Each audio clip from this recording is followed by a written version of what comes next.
Well, welcome everyone. May as well get started um, because I'm sure that Kurt will have quite a bit to offer here. Today's theme is reincarnation and silence, and Kurt Fulkent will be doing a presentation on that. And the Hermes quote for this week is, "That which is supernally true spontaneously subsists in silence." And last week, we had a wonderful presentation on Gautama Buddha. And next week, since reincarnation and karma go together, there will be a presentation on karma and repentance. And these Aquarian Almanac presentations are an invitation to look at different philosophical and religious and spiritual perspectives from different points of view. And we welcome our Vedanta friends and our Murti friends to join us today. And without any further ado, why don't you take it away, Kurt? Thank you, Jonathan, and thank you everyone for being here. I am going to share my screen here. If I can figure out how to do that. And we are going to do this, and we will share. But you don't want to see that one yet. I have to go all the way back to the beginning. Back to the beginning. Okay, reincarnation and silence. When I first started the idea of doing this presentation,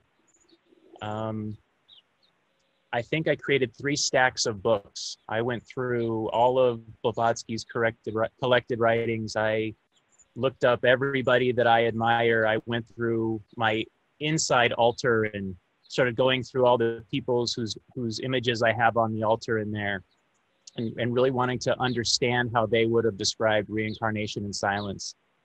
And that became a daunting task. It was too big. You know, as I was telling Jonathan not too long ago, in Judge's Ocean of Theosophy, he dedicates 20% of that entire book to the idea of reincarnation. So this is a big topic, right?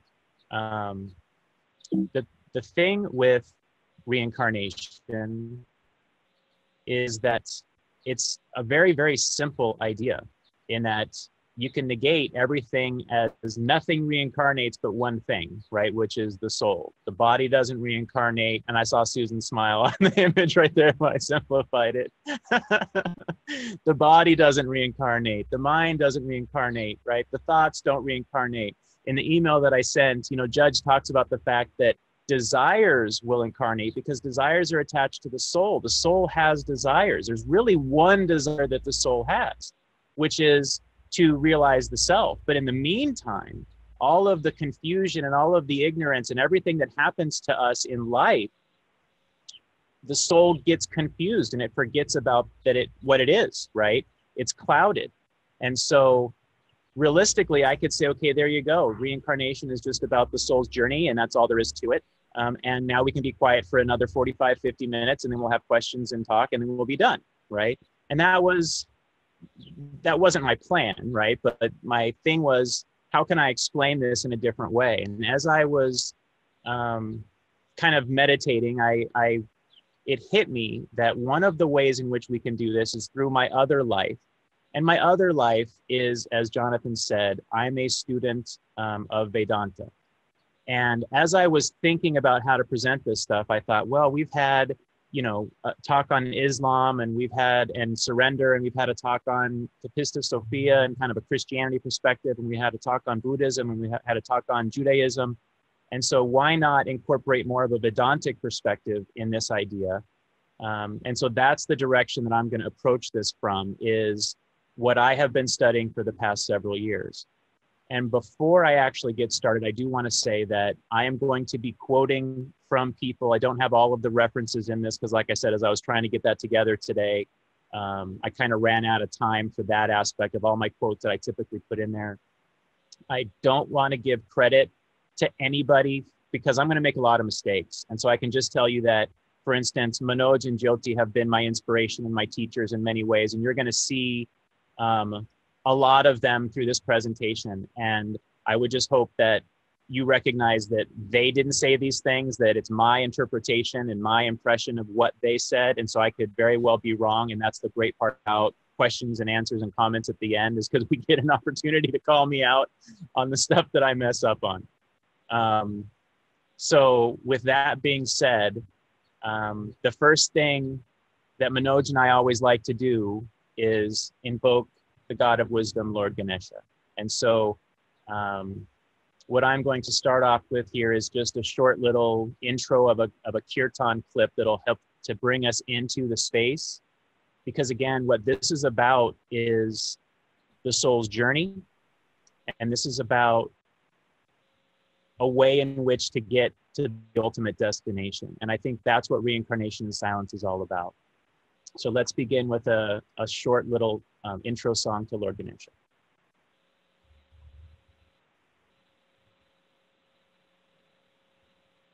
Namaste, welcome everyone. Thank you for joining us for this kirtan. And today in this song we'll be chanting to the deity Ganesha. This is an invocation to that which removes obstacles, helps us clear the path and release anything that is standing in our way that we no longer feel we need to be holding. And so as we invoke the energy of Ganesh, we invite, just as with every exhale, we release, we let go. We take a moment to pause, to dive inside, and to allow all that has been held to dissolve. Jai Ganesh.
Now, normally, one of my altars would have a statue of Lord Ganesha on it.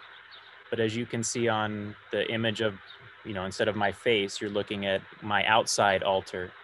And I have removed Ganesha for today's purpose, because we are going to be focusing on the divine feminine today when it comes to reincarnation. We are going to be looking at one specific story, and how that myth describes perfectly the journey of the soul, and how, from a theosophical perspective, esoteric things become exoteric, and ritual that is meant to reinforce the truer meanings of things becomes ritual to just, like with that song, remove obstacles, rather than understanding what obstacles specifically are the most important to be removed in the first place. So I'm calling this first part the prologue. It's the preparation. When it comes to silence, meditation is the key. And preparation for meditation is more important than the meditation, the act, I should say, of meditating, right? Because meditation is in itself a moment. It is not meditation isn't just sitting still. Meditation isn't just breathing. Meditation isn't just quieting the thoughts. It's that 0 point. That's the meditation. And so the preparation, just like I'm in my garden, you can see strawberry plants in the background and corn plants in the background and whatnot. That soil is so important to making sure you have a good harvest. And so the preparation is the most important thing. Now, one of the things that I learned from Jyoti Chalam, Manoj's wife, she's the Vedanta scholar, for those that don't know, and Manoj is the storyteller, and they make a great duo because he talks myth and story, and she speaks to real hardcore Sanskrit-based Vedanta. But she talks about the three things you see on your screen: Shravanam, Mananam, and Nidhyasanam, which is listening, contemplating, and meditating. And that is the journey I'm going to take us on today as we explore reincarnation in silence. We are going to listen, we are going to contemplate, and then we are going to meditate. These are not a specific order. You don't ever have to do these things in a specific order, but that's the order that we will be doing them in today. But before I get to that, I have to give you this background, and that's what the prologue is about. So much of what is wrapped up in the story that we will be discussing today has to do with, in a sense, numerology and polarity and sacred geometry. What you can see here on the screen is the 9 numbers. And if you traverse in this notion of vortex math from 1 to 2 to 4 to 8 to 7 to 5 and back to 1, and you go the opposite direction from 1 to 5 to 7 to 8 to 4 to 2 back to 1, the shape that it creates is a vortex. And in that little explosion you see in the middle, the 3, the 6, and the 9, they're separate from that, and they change polarity. And for those people that are exposed to Nikola Tesla's work and others around that genre, he talks about the importance and the significance of the 3, the 6, and the 9. And theosophists also know the importance of 3s, of 6s, of 9s. Then when you start to look at the Rodin coil, which is now a toroidal field spinning to the right, you start to see that same shape. You start to see how at the top of it, it is rotating inward and the bottom is rotating out. In a sense, the top would be devouring and the bottom would be creating, right? And that still point in the middle would be that preservation point. Everything is going on, right? You're seeing it all happen here right now. And the background image here is showing both of those two things combined. So you can see the numbers in the back, and you can see the way that the numbers relate to each other in that sacred geometry toroidal shape. I bring this up now because it will be important later when we start talking and listening to things that relate to positive and negative, when we get to why the stories have 3 chapters and why 3 is such an important number and those kinds of things. And so I wanted to start off with just a visualization and an understanding that keep your eye or your ear peeled for the notion of polarity, for the numbers, because they will be coming up. And this is how you decode exoteric teachings, right? Is these types of symbologies. And we're going to go into more as well. Now, I know Jonathan will say, Kurt, why are you showing individuation? That talk doesn't come for a month and a half. But where I'm going is this is part of the process. It's a very important part of what I'm going to be talking about today. Carl Jung, the analytical psychologist, spoke about a process of individuation. And in that process of individuation, as in the quote up above in the upper right-hand corner of the screen, it says, I will try to explain the term as simply as possible. By individuation, I mean the psychological process that makes a human being an individual, a unique, indivisible unit, or a whole man. That goes contrary to what we typically think of as the self. The self is all and everything, right? But Carl Jung here is referring to what a process would be like to go ahead and create an individual, integrated, complete person. Again, this will become later or important later. Everything that irritates us about others can lead us to an understanding of ourselves. Your vision will become clear only when you look into your own heart. Who looks outside dreams. Who looks inside awaits. The healthy man does not torture others. Generally, it is the tortured who turn into torturers. Please, as I'll keep repeating myself, keep these quotes and these ideas in mind, because just like every thread in a shirt or a pair of pants or a jacket, it's all connected to every other thread. And if you pick up one thread, the whole shirt will be lifted off, right? They are all connected, and everything that's presented here today will all eventually connect. I'm trying to switch screens here. Okay, that's not working. There we go. So then we have the hero's journey, Joseph Campbell. We're going to be speaking specifically today about mythology. And Joseph Campbell is kind of like the famous mythologist, at least he's famous to me. He's one of my favorite people. He says myths are public dreams, dreams are private myths. Well, what is it about being a myth? Where does this come from? There's realness in myths.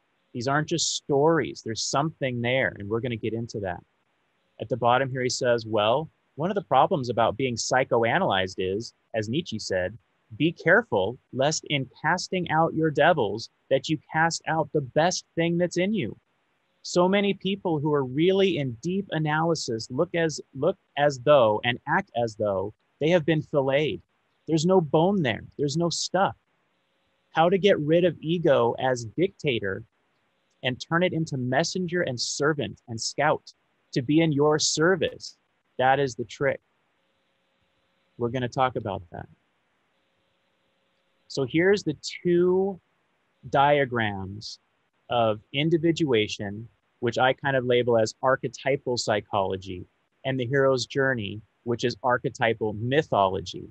And they're separate here. And I'm going to try, and Manoj has really been integral in helping me understand this and teach this himself and I've been learning from him to pull these things together, right? And then I've got this quote here, just a little short snippet from The Road Not Taken. It's one of my favorite poems, and I'm sure for many people it's the same. But again, when we're talking about the journey of the soul, right? Two roads diverged in a wood, and I took the one less traveled by. And that has made all the difference. The soul's travels, the soul's journey, which direction is it going to take? Is it going to take a journey based on desires and delusion? Or is it going to take a journey that is more towards finding the self, the ultimate reality? So our journey begins with the psychological and mythological path to self-knowledge. And in doing so, we're going to build a cake. There's going to be many layers to this cake. So the first layer that we're going to talk about is the hero's journey. So here you can see 4 quadrants. In the upper part now, we're looking at what is known, those smaller boxes. In the bottom part now, we're looking at what is unknown, similar to what you would think of as an iceberg, right? You only see the tip, you don't see what's down below. In that first quadrant now, we see a call to an adventure. That call is something inside of us or something outside of us that tells us it's time to go on the journey. We have two choices. We can go on that journey or we can avoid that journey. Either one will lead to the rest of this journey, but the call to an adventure happens. Then we go into the next section down, which is where challenges and temptations start. This is what we see in all of these myths, right? These challenges and temptations. Then at the bottom here, we kind of get to this turning point, this revelatory moment where as we've had the call and as we face some temptations, we start to realize that something needs to change and we start actively working towards making that change. Now we're going to be in this area of transformation and making atonement, right? For whatever sins we may have feel we created. And then finally, there's a return. There is a sense of we've risen above it, right? And we're now ready to go back to where we started from. I'm putting here an ovoid shape, which is kind of a symbol for a circular pattern. Because now we're going to go into the second layer, which is Carl Jung's individuation. So now what I've done is I've split it just with a little line down the middle. And we're going to see on the left-hand side, you've got your personal conscious in that upper roughly third, right? That's stuff that's personally conscious to you. Then there's a personal unconscious. It is yours, but it's unconscious. You're not directly aware of it. And then there's something that Carl Jung called the collective unconscious, which is everybody experiences the same thing, right? Carl Jung talked about the persona. That is a personal conscious thing. It is the mask that we wear, right? We have the ego. That's also in the personal conscious area. We know of our persona. We know of our ego. We know what our likes and our dislikes are and our desires. They are aware. We are aware of them. Now in the personal unconscious, this is where we find the shadow. And this is where both in the quote from Jung and in the quote from Campbell, they talk about these aspects of the devil and casting those things out. Well, be careful what you cast out because this is still personal to you, right? So be careful how you approach this. In the collective unconscious, we have archetypes now, the anima and the animus, these universal things that affect every human being, right? And finally, we now have the self. Now, the self is that point between the personal conscious and the personal unconscious. It is a balance point. And this self is not the universal self. It is not Atma. It is not Brahman, right? This is an egoic identity where you've now integrated persona and ego and shadow and all these other archetypes, and you have integrated everything so well that now you are a whole person, a unique individual, right? That's what that self is. So now we move on to the third layer, where we're going to add something else to this mix, which is the yugas, the gunas, and the demons. So here in the first quadrant, where it says call to adventure, now you can see where it says Kali Yuga, the lower mind, and it says demons are within us, just like we were talking about with the shadow. In Kali Yuga, these are our inner traumas and inner demons that are coming out through us. We are manifesting them into the world. Now in the second quadrant, a tamasic quadrant for sure. The first one can be looked at as tamasic. We'll get into that later. That's why I didn't label it now. In this second lower right-hand section, now we're in a Dwapara Yuga idea, where the demons are within our family. You can think of that as the Mahabharata story, right? Where the demons are around you, right? They're closely surrounding you. They're directly impacting you. But yet, I don't know how to describe this. It's not every single one of us has our own demons, right? But now they're manifesting. It's just, you can see them outside of you easier than you could see them when they were inside of you.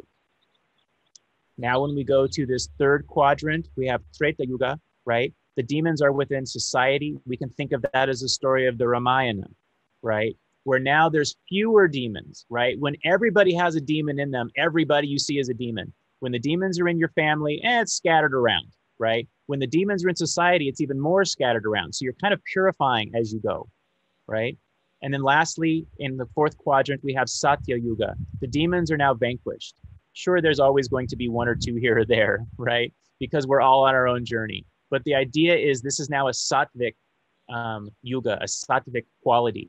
And so as we go through this journey, this hero's journey, we start off with this call to adventure. We're focused in this lower mind. We're focused with our own inner demons, right? Then we journey into these challenges and temptations, and we're starting to gain an idea of what's going on in the real world, right? As it impacts us, but we're in our darkest space. And you can kind of see that by the way that I've shown the dark bottom here. It's like you're descending into a darkness. And as you go through this turning point, this transformation, you're going from a tamasic energy, a lethargic, dense energy, and you start to lighten up. And now there's some action there, this transformation. You're trying to drive through this, right? In this Treta Yuga type situation until you start to really become more sattvic, right? And lighten that load. So now the final layer before we actually get started into my talk, remember this is all just the prologue here, right? Is the Mahadevis, and that's who you're actually seeing on my altar, right? Now, for those of us that are here that know Manoj and the stories that he tells, this is going to be a little bit different. And so I think it's important to make sure that I point out that a lot of these stories that come from different Puranas, and even, I'm going to talk about the Rig Veda and whatnot, depending on how old they are and what region they are and what types of people really bonded with them and started expanding upon them, you're going to have subtle differences to some of these stories. And again, that's one of the reasons why I picked this topic to talk about reincarnation and silence, is because I wanted to show that the story itself isn't the truth, right? The myth isn't the truth. It's the esoteric meaning behind the myth that's important.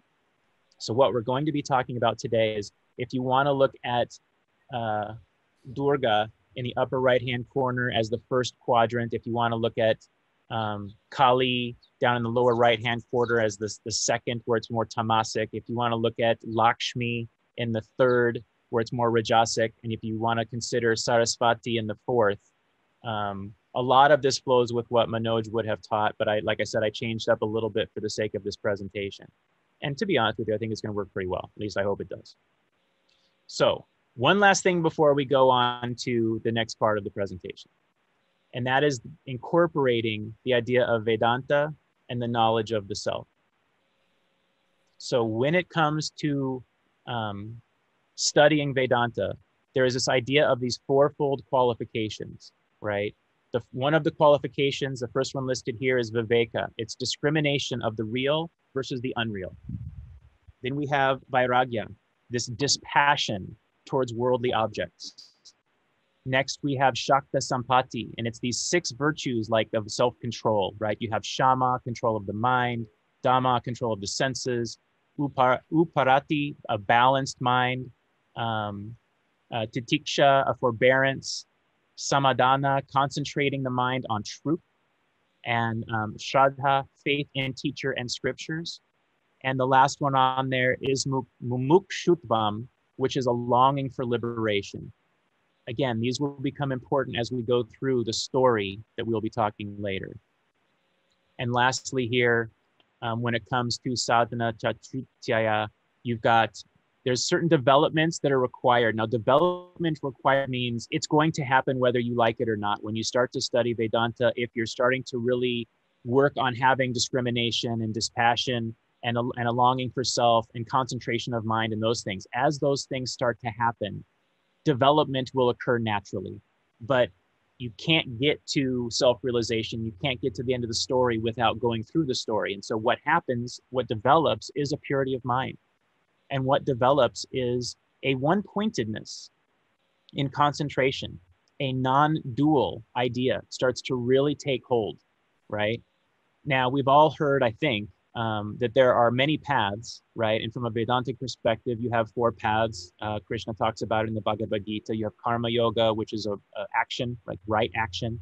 You have Bhakti Yoga, which is devotion. You have Jnana Yoga, which is knowledge. And you have Raja Yoga, which I've just kind of simplified as meditation, right? Now, everybody's going to be taking a specific path that's their own path. It is my belief that ultimately, at some point, you're going to be on one of these paths for I don't know how long, but all of them will be intermingled.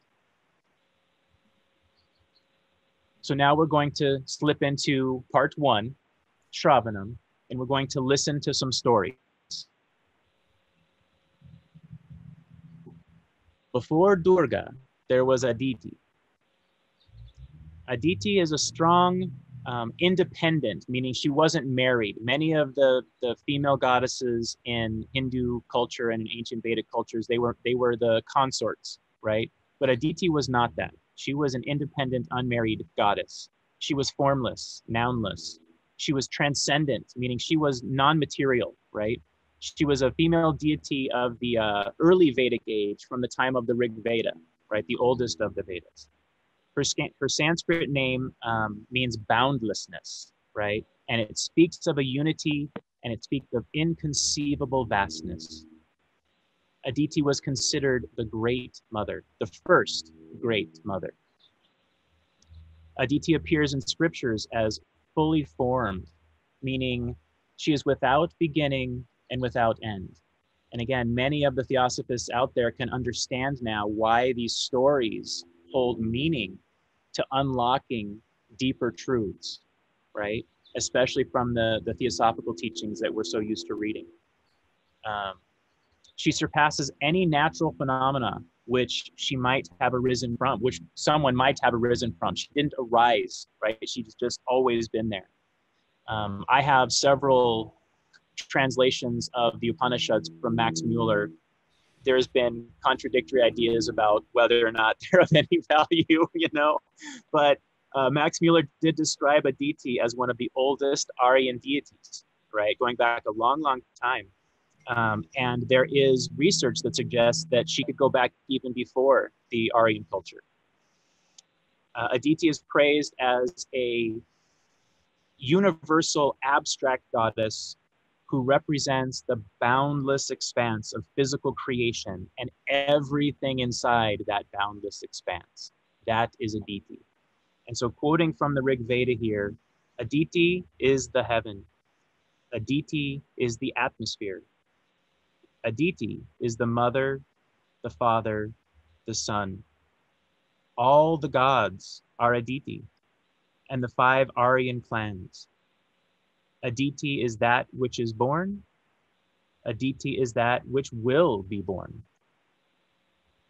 So before Durga, we had this ruminating in the collective unconscious, in the personal unconscious, and in the personal conscious of millions of people, right? Coming from India and anybody who had traveled through there who might have been made aware.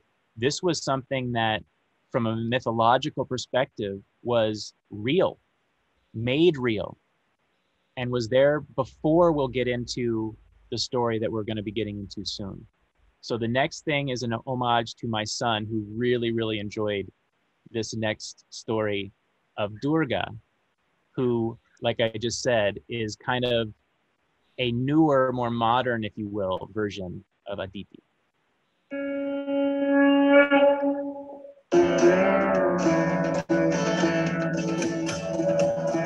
Indian mythology is full of tales that inspire awe and wonder. The tale I'm about to share is one such story. The story of Goddess Durga.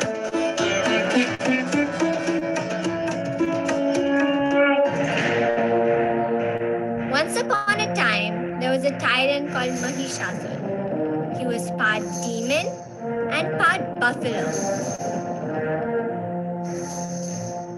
Mahishasura meditated for thousands of years so he could please Lord Brahma and in return be blessed with immortality and power. After much penance, his plan worked. Lord Brahma came to him and said, I am very pleased with your devotion.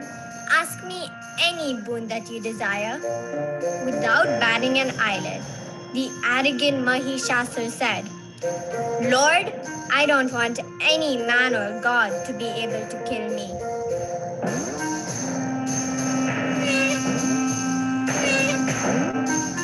Brahma raised his hand in blessing and said, Tathastu, so be it, my child. A twinkle in Brahma's eyes gave away the fact that maybe Mahishasur had left a loophole while seeking his blessing. Time would tell. Armed with this boon, Mahishasur considered himself immortal, as no man or god could lay hands on him. In his rage and pride, he practically destroyed the earth. The land was soon covered in darkness, and his massacres were widespread. Not only that, he chased away the gods out of heaven. Scared, the gods went running to Brahma, Vishnu, and Shiva and narrated their misfortune. The lords Brahma, Vishnu, and Shiva were hopping mad. They conferred for a moment, and then they held each other and started to radiate a blinding light, a light never seen before. Out of this beautiful light was born the 10-armed goddess Durga, the embodiment of Adi Shakti. One by one, the gods approached her and gifted her a dazzling array of weapons. The mighty Sudarshan Chakra was given to her by Lord Vishnu. She got a kamandal or pitcher from Lord Brahma. She got a quiver full of arrows from Lord Varuna, the god of the sea. Lord Yama, the god of death, gave her a powerful scepter. Lord Indra, a thunderbolt to rattle the earth. Lord Vishwakarma, a menacing axe. Kal, or time, gave her a sharp sword. Airavata, Indra's white elephant, gave goddess Durga a bell. Its noise helped her confuse the demons. Lord Shiva gave her a dangerous trident. The mighty Himalayas give goddess Durga a lion to ride upon. Armed with 10 weapons, gifted to her by the gods, one for each arm, she looked ready to show Mahishasur who the boss was and went into battle with him.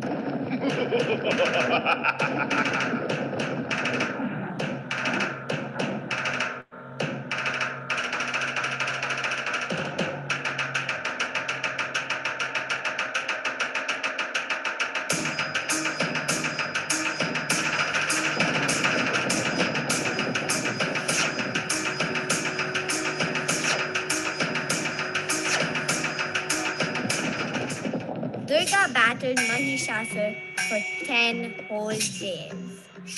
On the 10th day, she managed to chop off his head with her trident.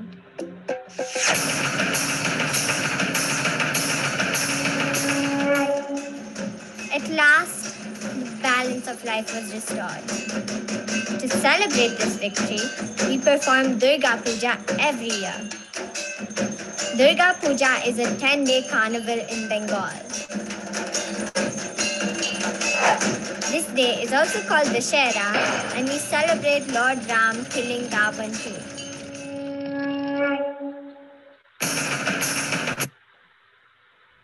10 days. It took 10 days. And on the 10th day, that's when the demon was finally vanquished. Again, I told you the importance of numbers as we kind of move forward. So ultimately, what we'll be talking about here today is the Devi Mahatmya. This story is the story of Durga, of Kali, of Lakshmi, and of Saraswati. It is the story of the journey of the soul. We can look at it as reincarnation.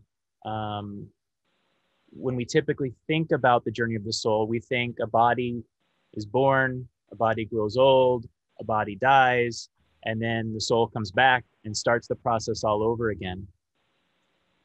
The Devi Mahatmya is a story about all of that happening in a sense simultaneously, right? So Durga incarnating as Kali, incarnating as Lakshmi, incarnating as Saraswati to battle these demons, the archetypal shadow aspects that are within all of us. And that's why this is such a profound story. Again, there'll be some numerology stuff as well, but that notion of 10, and so then what happened on 1, 2, 3, 4, 5, 6, 7, 8, 9, right? The people that know Manoj, they know that that's the story that really kind of will resonate with them. That's the popular one about who fights Mahishasura. That's the murti that he sells is Durga fighting the buffalo demon, right? Again, we're going to talk about it a little bit differently today because there are different versions of the story, especially when it comes to the stories that are in the Devi Mahatmya. But let us begin of just listening to where this is all going from an esoteric perspective. The Devi Mahatmya begins with Markandeya relating how a virtuous king named Surata suffers the loss of his kingdom, then rides off alone into the forest and comes upon a hermitage where a man named Medhas, a holy man, lives. Soon after that, a merchant named Samadhi, dispossessed of his wealth and cast out by his greedy family, arrives and seeks out comfort from this holy man, Medhas. You can already start to see that right now we've got 3 characters, and those 3 characters have a lot to do with the caste system in India, right? We have a royal caste, we have a businessman caste, right? We have this Brahmanic caste, right? So we've got these levels of the stratus, right, of how people were kind of categorized long ago. So in these peaceful surroundings, these beautiful kind of peaceful surroundings of Madhas's hermitage, right, the 2 men try to find tranquility. They try to find relief from their suffering. And all they end up finding is more inner turmoil. They just keep thinking about the losses, a kingdom that they've lost, the family that they've lost, the money that they've lost, the business that they've lost, who betrayed them, and all the attachments that they have. They just can't stop thinking about this. And so together, because they get together and they think, what our problem is, we just weren't smart enough. Our problem is, right, we didn't think about this well enough. Our problem is we didn't strategize this well enough, right? So let's go talk to this holy man and we'll see what he has to say. And so together they approach Medhas, and who immediately recognizes that what they call knowledge, right, is really just intellect. And he tries to give them a deeper understanding of the true nature of things. He understands that where they're kind of getting stuck, right? So what he attempts to do is to awaken these 2 people, this king and this businessman, by telling them that they have been deluded by Mahamaya, the goddess who has seized their minds, binding them to this transitory experience, right? This is the way he describes it. And so the king says, well, I want to know more about who this Mahamaya is, this goddess, because it's causing me great dissatisfaction, great turmoil. And so Medhas responds to him by relating the first of 3 stories where the Devi appears in her cosmogonic world-creating aspect, that more of that Aditi aspect that I was referring to earlier. And that is more of the Durga aspect that we'll be talking about today. All desires can be distilled into the longing for moksha. It doesn't matter if your desire is for worldly pleasures, for sensual pleasures, for money or whatever. Those are confused desires, right? But ultimately what we're looking for is freedom. We're looking for liberation. That's what the soul is on this journey of reincarnation. That's what it's all about, right? Is this search for freedom. So the Devi Mahatmya describes in this epic, again, poem, right, the journey of the human soul to its final destination. It describes reincarnation through mythology, this realization of freedom, the final goal. The dramatic aspect, the drama, right, the dramatic aspect of the great worship of the Divine Mother, who goes back to one of the oldest Aryan gods, right, as Max Mueller was claiming. The Devi Mahatmya is part of the Markandeya Purana, which contains 13 chapters that are grouped into 3 sections, known as the Prathama Charita, the Madhyama Charita, and the Uttama Charitra. The journey of the soul is also graduated into 3 major steps. So for this journey of our soul, this reincarnating aspect of ourselves, it has 3 steps. There's many minor steps, right? But there's 3 major ones. While we are ascending through various rungs on the ladder of evolution, we come to 3 points, resting places, where there is a complete transformation of outlook, attitude, and constitution of our being. On the hero's journey, there is that point of transformation, right? It starts to come after that revelation, after that turning point, kind of at the bottom of that circle.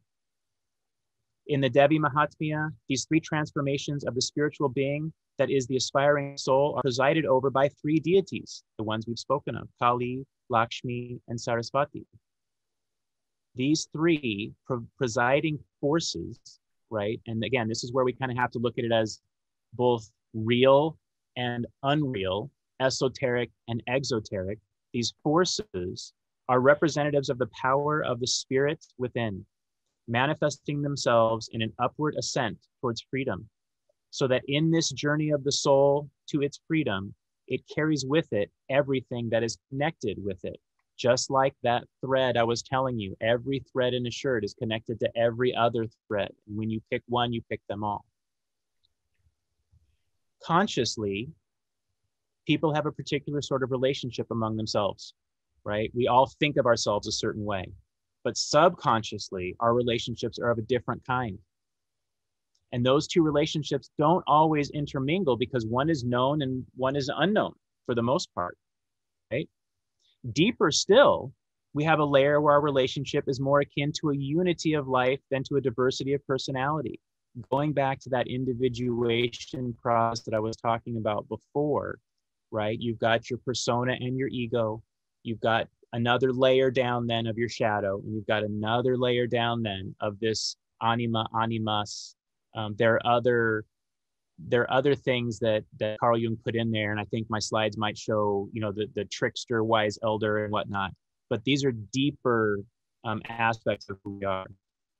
There's a first stage too, which is incapable of any description at all. It's very much like the 3 gunas, right, where the 4th stage is Turiya, kind of incorporates all of them in a sense and negates all of them at the same time. We have this 4th stage, and we call it, well, is it a unity? Is it a diversity? Is it a oneness? Is it an otherness? But this is the goal towards which the soul is marching, right? This is the ultimate goal of this journey. So in the description of the Devi Mahatmya, we are carried forward both psychologically and spiritually and emotionally, because it's a very dramatic story, to our destination of self-realization. Whether or not consciously people practice that, consciously people are aware of that aspect, that is to be seen, right? But that is really where this story is taking us. The first stage of transformation described in the Devi Mahatmya is where Shakti awakens Lord Vishnu, who is asleep, because that's what he does. He chills on his serpent, right? He just kind of like hangs out. And Shakti says, you need to wake up. There's these demons that are coming to destroy you, Madhu and Kaitaba. So Vishnu, kind of chilling out, doesn't really do anything. And so Shakti manifests herself as Kali in order to destroy these 2 demons. The second stage of transformation is where Shakti manifests herself as Lakshmi to overcome Mahishasura. Now, again, we just saw in that video and in a lot of the popular stories, it's Durga that defeats Mahishasura. Well, Durga in embodied, right? But now we're going to be talking more about primordial forces, right, that are going on here. And so now we're going to talk about Lakshmi actually taking on Mahishasura in the Devi Mahatmya. And then the third stage of transformation occurs when Shakti manifests herself as Saraswati to overcome and destroy a whole list of demons after that. Dhumra, Lochana, Chanda, Munda, Raktabija, Nishumba, and Shumba. And the order in which those asuras and rakshasas, those demons, are destroyed is important. The 9 days of goddess worship, which is Navratri, is about reveling in and adoring these 3 manifestations of the Divine Mother. The final victory is called Vijaya Dasami, the 10th day, where the forces of nature are completely mastered and your ultimate goal is reached. You travel all the numbers 1 through 9. It's the only ones we have. And on the 10th day, the ultimate goal is reached. There are only 9 numbers. We do not have 10. There's just 9. All arithmetic is just 9 numbers. The whole cosmos is within 9.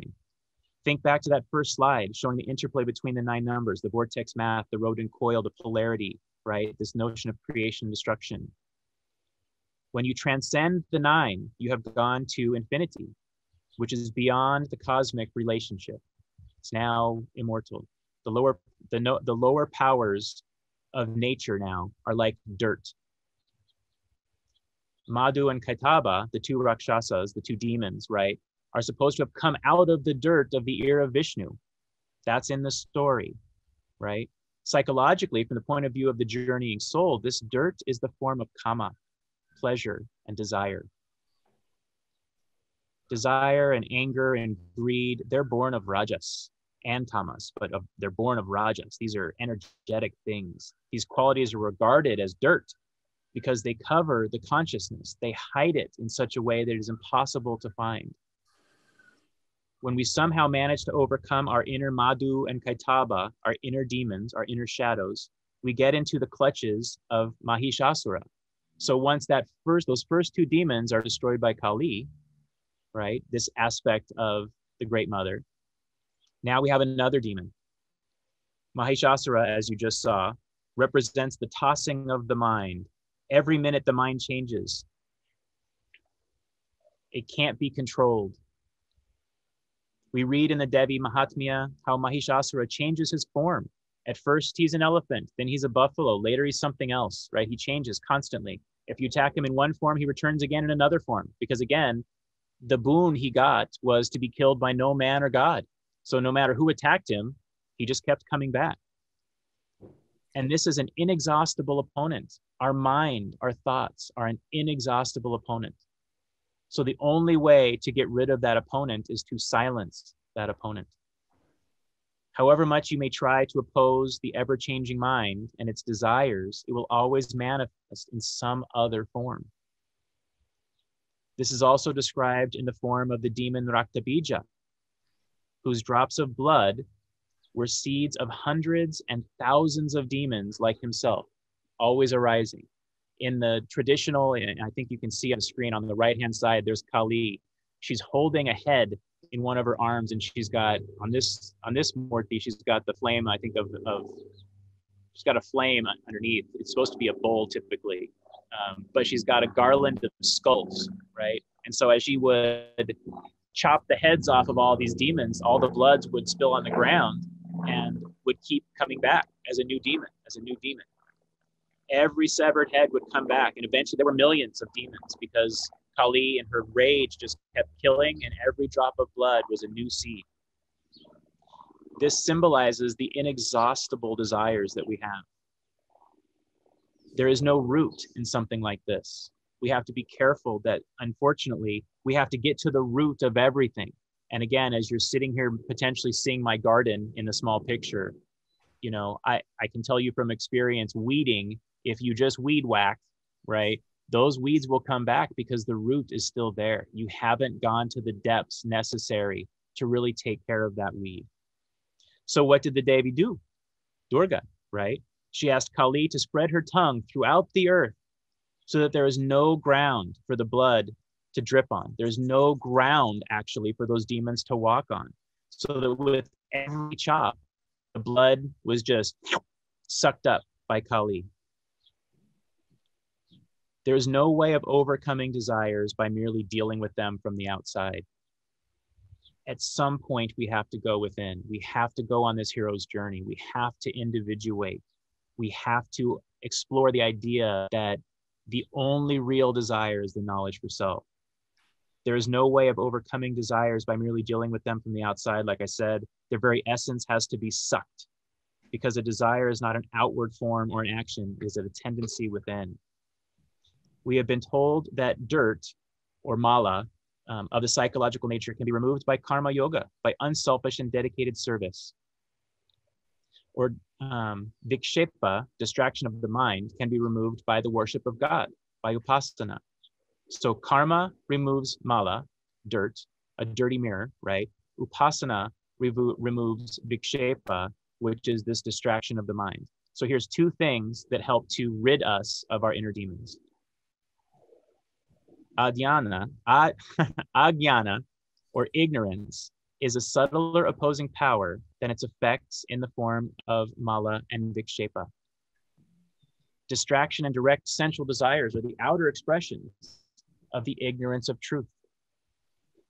So why do we desire things? Because we do not know the nature of truth. That is where desire comes from. That is an essence of the Vedantic study, right? You have to have a desire for truth, not a desire for being right, not a desire for salvation, right? But a desire for truth. And when Atman, like that analogy of the dirty mirror, right? When Atman is covered by ignorance, it can't be seen, right? The force of desire is so heavy that you can't be stood against without something to clean that away. The Devi Mahatmya story helps us understand through the deities, the goddesses attacking these demons, how we get to that point. Kurt, you've got probably 10 minutes. Seriously? Wow. I'm not even close to being done. Okay. Is that 10 minutes for an hour or 10 minutes for an hour and like 20 minutes? Like, where am I at? Because I can't see that. It is 5:04. All right. Well, I knew this was going to go long. All right, let's skip ahead then. Unfortunately, this was what I was telling Jonathan earlier, is there's so much that I wanted to cover to feel like I could do it justice. So let's get through some of this story. So Durga is also known as Chandi, right? In this first quadrant that I was talking about, this call to an adventure, Chandi means to tear apart, right? Therefore, Chandi, or Chand, means to tear apart. Therefore, Chandi kind of represents the tearing apart of materialism, of the persona, the ego, those kinds of things. So you can kind of look at Durga as that as well, right? She tears apart the thoughts that feed the ego, that delude us into believing that the unreal is the actual real, that take us off our true path, which is moksha. And from Durga arise Kali, Lakshmi, and Saraswati. This is that image of Kali I was talking about before, with the severed head and the bowl underneath to try to collect the blood. But there's that red tongue that sucked up all that blood. She's standing on Shiva right there. So if Kali now, instead of how Manoj kind of talks about it, instead of thinking of it as a Kali moment, as a destructive moment, let's kind of flip this around to now she's the goddess who must slay these demons, these specific demons. The names of these demons means honey, an insect, or resembling a honeybee. And what does a honeybee do? For those gardeners out there, they work all the time. They're constantly fitting around from flower to flower to flower. They never stop. So this is a tamasic indulgence and an inertia focusing on security and pleasure. And what Kali is doing is trying to destroy those indulgences, right? That tamasic indulgence. Kali personifies Kriya Shakti, this intelligent power of action. Kali performs karma yoga as her dharma. And if you've seen my previous presentation on Ram, you know, that's part of what he is best known for, is performing dharma. She helps overcome this tamasic inertia and help get us towards moksha. And so in that first section that I was talking about, the three sections of the Devi Mahatmya, the first one signifies the first initial step on the Vedantic path towards moksha, which is developing mumukshutvam, which is this longing for liberation. Then we have now the next one, which is Lakshmi. Lakshmi now is going to be engaged to destroy Mahishasura, the buffalo demon. We did see that it was Durga before, but now we're going to think of it differently. Mahishasura embodies dullness and ego and pride, like we saw in that video. these forces of tamas and rajas, you know, those forces are still focusing on the lower aspects of the goals of life, which is artha, materialism, and kama, desires. So Lakshmi personifies Ika Shakti, the force of will, the power of mind. And as I mentioned before, upasana, this concentration meditation, overcomes mental dullness and egoic pride by taking refuge in and surrendering to the deity. So in the next section, the next part, the Madhyama Charita of the Devi Mahatmya, this signifies on the Vedantic path towards moksha, developing those 6 qualities that I was talking about before. Finally, we go to Sarasvati. Sarasvati slays the demons you can see here, Chumralochana, Chanda, Munda, Raktabija, Nishumba, and Shumba in this specific order, because Dhumra means the one with smoky eyes, mistaken perception, a dirt-covered mirror, ignorance, right? And so Viveka helps to dispel that. Chanda and Munda represent Krodha, these feelings, oh, I misspelled that, these feelings of extreme anger and revenge. Krodha is eliminated by Titiksha, patience and forbearance, another one of those 6 aspects. Titiksha is gained by knowing the real, the permanent, from the unreal, the transitory. Viveka bestows knowledge on the real, and Sarasvati is the goddess of Viveka. Raktabija, which is the one we talked about that's dripping blood everywhere, right? The name means seeds of blood, but Rakta also means desire. So it could represent seeds of desire. And the only solution to desire is vairagya, which is dispassion, right? Towards all worldly objects. One of those essential aspects of studying Vedanta. As seeds create inward roots before manifesting outward stems, both viveka and vairagya are both needed to completely uproot and remove desire.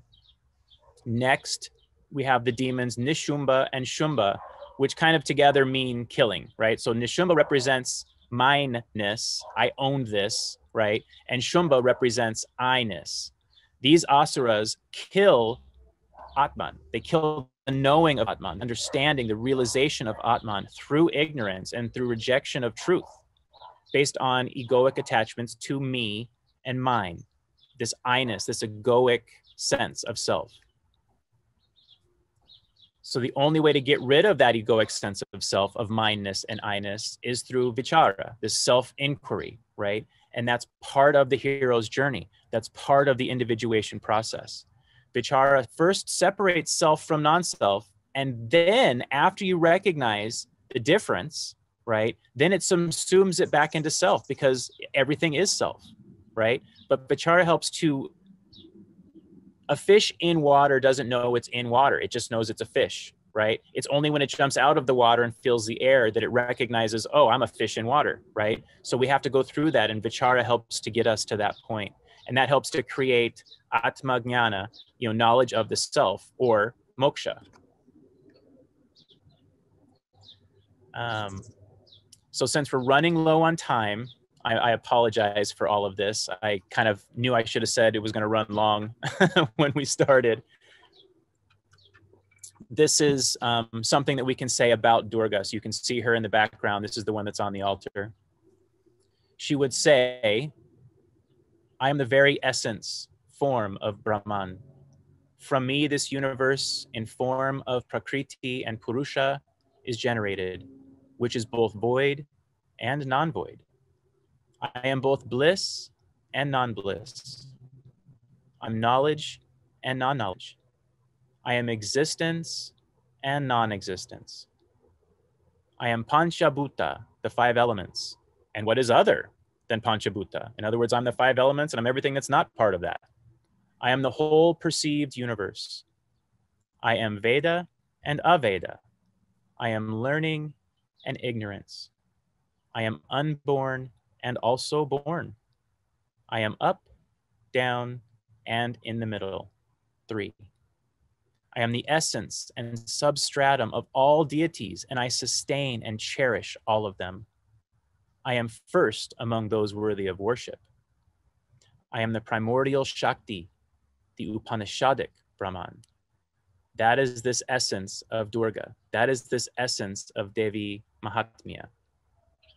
That is what we've been focusing on this journey of the soul, on the reincarnation of this soul aspect on its journey to self-realization. So again, since we're running out of time, I'll just kind of go through these quickly because I do want to close with a meditation that Jyoti does because it's perfectly fitting for this lecture or this presentation. I'm going to go ahead and skip this part. This was something that I had planned with Alan Watts to talk about Mahakali, right? But we're going to go ahead and just skip it for sake of time. So I wanted to go into this contemplation phase. Kali is known as the violent one. Oh, it looks like my thing kind of shifted. Kali is known as the violent one, right? When you look at the images here, if you can see them, she's the one with all of the weapons and everything else that's actually in action. The rest of them are just kind of chilling out, right? So what is violence? If you look at these two images here, you can see both are water dropping. But one seems to be, at least to me, more energetic, more vibrant, more violent, if you will, than the other. So what is violence then? What does that actually mean? How would we define that? If you look at these images, what is power? An exploding volcano? Water and fire mixing together, right? Is that violence? Is it power? How do we define these things? What does it mean to us? Because this story of the Devi Mahatmya is so violent. There's so much battle. There's so much war. As you saw in that one image, there were all those women attacking all of those demons, all of those male demons, right? With all of their various weapons. What does that mean, right? To be powerful, to be violent. What does that mean? And then look at this. These are images of potential. That gorilla family, they're gonna eat. And that gorilla is going to kill something to get it done, right? Those lionesses who are just chilling there right now in that pride, they're going to eat and they are going to attack something. And those humans, which look so peaceful in their circle, praying or doing whatever they're doing, right? There's potential for violence in that, right? Because they're going to eat. And even if they're vegetarian, even if they're vegan, I have to tell y'all, being a gardener, you got to kill a lot of stuff to be a successful gardener because everything wants to eat what I got, right? So that's unfortunately an aspect of all of us, right? The intention is important. It's vitally important, but it's still, what is violence? And what about these images, right? Here you have a little girl holding a sign in the middle of a trash field, right? You are destroying our future as she's wearing that which will ultimately end up in that trash field, right? The sign she's holding will end up in that trash field. The mask, the clothes, everything will become and is made of all of that, right? So is that violent? What about the image of the people holding up their fists, right? There's no physical violence that we would label that as, right? But their viewpoint is going to contrast with another viewpoint. Is this how we define love? Is it how we define violence? Right? These are important issues for us to contemplate on, and the Devi Mahatmya helps us understand that more. The study of Vedanta helps us to understand that more. So as we get into this final contemplation, to think about who you are. If we can say that reincarnation is not body and it's not mind and it's not thoughts and those kinds of things, then who are you? This is a beautiful image of, are you a drop in the ocean or are you an ocean in a drop? Every image is reflected in every other, each drop, is a reflection of the whole, right? You can see them when you actually stare at that thing. You can see the clouds, right? Upside down, but you can see the clouds in those drops. But who are you? What is it to know? What is knowing? What do you know? What have you heard? What do you know? Important questions to contemplate upon. Where is love? Where do we find it? Do we find it in others? Do we find it in ourselves? Do we find it in God? Do we find it in statues on an altar? Where is love? When is bliss? When we're meditating, when we're happy, when our thoughts are gone, when we have no thoughts, when our body is still, right? When do we experience bliss? And this is a darker water image. I wanted to wrap up with two images, start and finish. And we went through who, what, where, when, and why. But why are you here? Why are you incarnated? Is it to get a Tesla? Is it to have the fanciest house? Is it to be an aspiring author? Is it to be, I don't know, the best manager, right? Is that why you're here? Is that the soul's journey? Important issues to contemplate upon. And so since we're over time, I would say that for anybody that wants to remain here for an additional 15 minutes, I know it's a long time, but this is a meditation that Jyoti had done some time ago. And it relates very well to the topic at hand today, silence. And oddly enough, and I told Jonathan this before, I wrote 2 emails where I talked about reincarnation, and I thought I was writing silent, but either I wrote stillness or it auto-corrected to write stillness if I typed it wrong. So to 2 different people, the same thing occurred, reincarnation and stillness. And Jyoti is going to speak to that. So if you can indulge a meditation. Well, Kurt, it's just a function if you want to have questions or not, because we'll close the meeting at 5:30. Well, then why don't we just have questions and people can stay for the meditation if they choose? Perfect. And not just questions, but comments. I mean, I apologize. I ran out of time again. I did it the last time too.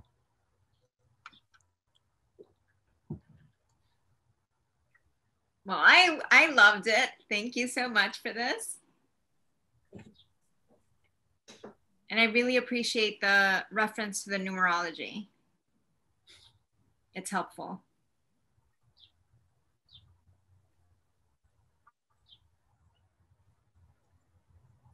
For Navratri, every goddess gets 3 days of celebration, right? For the first 9 days.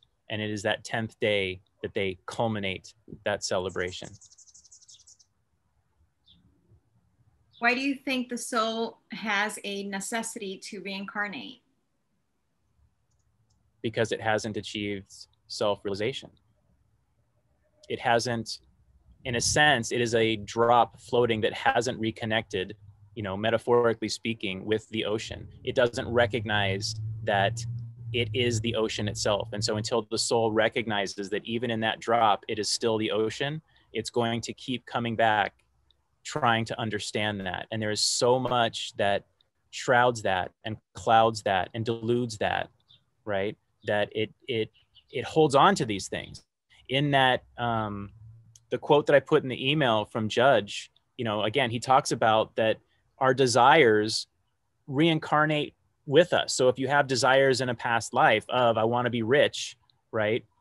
You can start off this life or some future life with, I want to be rich, because that desire, that material desire hasn't been met.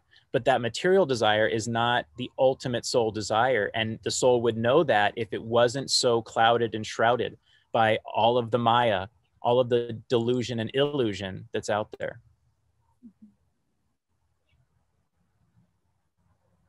I agree. And technically when I say is out there, I should be saying is inside of us. Mm-hmm.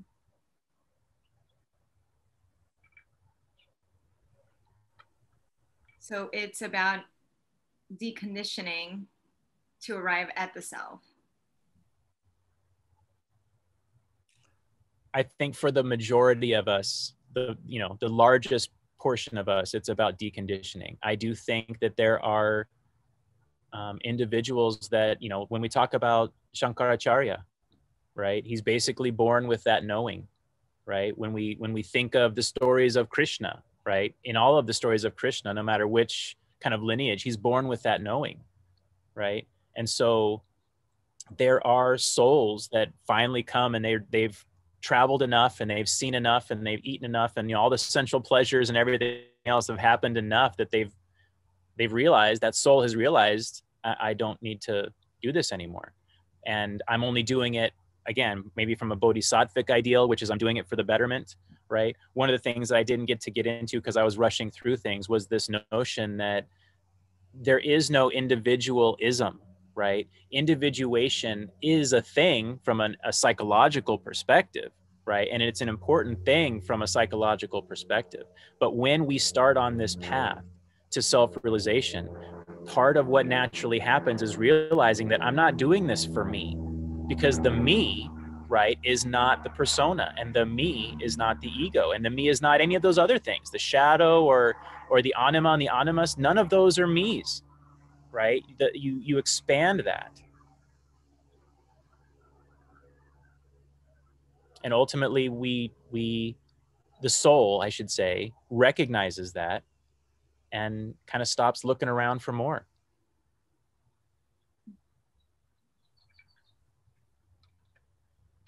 Thank you. You know, the Devi Mahatmya is a very tantric idea, and epic, right? And I knew you, Susan, would like it from that aspect, because so much of it is, again, sensual, right? In focusing on how to use the senses, how to use manifestation to recognize you don't need that and that it's not real, right? And again, that's part of the power of all of both anything you would say is Hindu culture, right? But Vedic understanding of things and Vedanta and whatnot, all of these different paths lead to the same place. But part of that power is you can use your enemy against itself, right? Most of us don't know that and don't want to go through that, but you can use the enemy against itself. You can recognize that, well, I've fulfilled so many sensual things, desires, right? And yet I can't taste enough. I can't smell enough, right? I can't see enough. And at some point that becomes a burden to the soul, to something deep inside of us. And so you can use that aspect of, I want to explore a lot, just to kind of fill yourself up quicker, right? To make sure your tummy is full fast. And there's definite benefit to that.